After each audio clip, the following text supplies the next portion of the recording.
قرآن channel کے معزز ناظرین، السلام علیکم ورحمۃ اللہ۔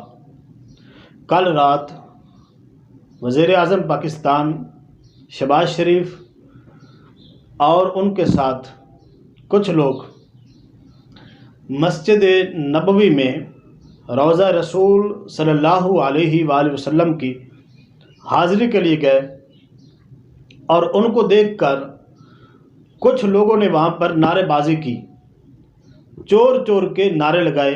آپ پہلے یہ ویڈیو دیکھیے، پھر اس پر بات کرتے ہیں۔ People are saying chore to Shehbaz Sharif's government.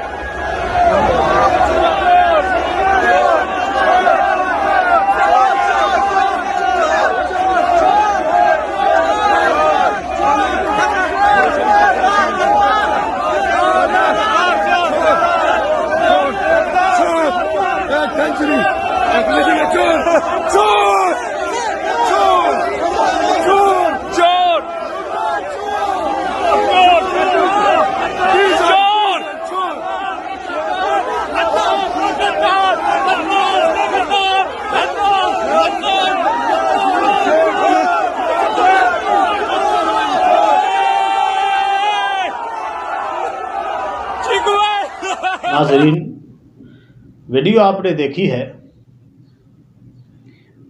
اس پر گفتگو کرنے سے پہلے میری آپ سے یہ گزارش ہے کہ میری گفتگو کو سیاسی نظر سے نہ دیکھیے گا، اس لیے کہ چاہے عمران خان ہو یا شہباز شریف ہو، آصف زرداری ہو، نواز شریف ہو یا دنیا کے جتنے بھی حکمران ہوں، یہ سارے رسول اللہ صلی اللہ علیہ وآلہ وسلم کے روضہ مبارک کی خاک کے برابر بھی نہیں ہے۔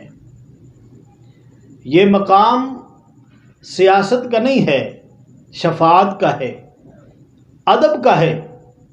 یہاں پہ کسی حکمران کی کوئی اوقات نہیں ہے، یہاں پر سب فقیر ہیں۔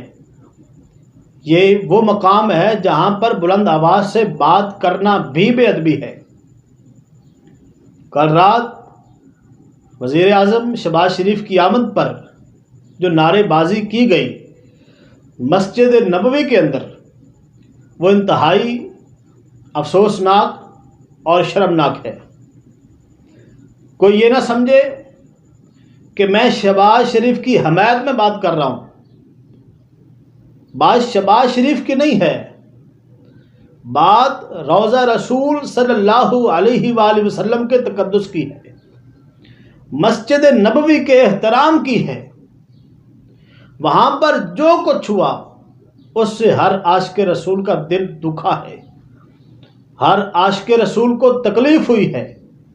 یہ وہ بارگاہ ہے جس کے بارے میں قرآن پاک میں آتا ہے، اور یہ جو آیت جس کا مفہوم میں بیان کرنے لگا ہوں، یہ روضہ رسول پر لکھی ہوئی ہے، سورۃ الحجرات کی، جس کا مفہوم ہے کہ ایمان والو اپنی آوازیں رسول اللہ صلی اللہ علیہ وآلہ وسلم کی آواز سے اونچی نہ کرو، اور جیسے ایک دوسرے کو تم زور سے بلاتے ہو رسول اللہ صلی اللہ علیہ وسلم کے سامنے، ایسے زور سے نہ بولا کرو۔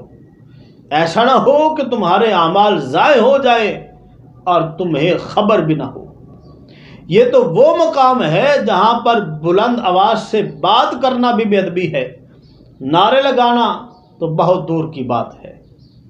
ہر مسجد کا احترام ضروری ہے، ہر مسجد کا تقدس ضروری ہے۔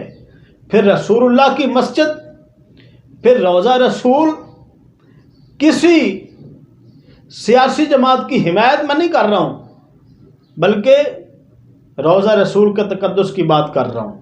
ان معاملات کو وہاں سے باہر رکھیے، مسجد سے دور رکھیے، روضہ رسول سے دور رکھیے۔ یہاں پر کسی کی کوئی اوقات نہیں ہے۔ مجھے یہ ویڈیو دیکھ کر انتہائی دکھ ہوا۔ یہ میرے دل کی آواز تھی جو میں بیان کر رہا ہوں، اپنے دکھ کا اظہار کر رہا ہوں، اور یقیناً ہر عاشق رسول کی یہی آواز ہے۔ ہر عاشق رسول کو تکلیف ہوئی ہے، اللہ کریم سب کو ہدایت عطا فرمائے، ادب نصیب فرمائے، اور اللہ کریم پاکستان کے حالات بہتر فرمائے۔ ویڈیو پسند آئے تو لائک کر دیں، چینل پر نئے ہیں تو چینل کو بھی سبسکرائب کر دیں۔ نئی ویڈیو کے ساتھ پھر حاضر ہوں گے۔ السلام علیکم ورحمۃ اللہ۔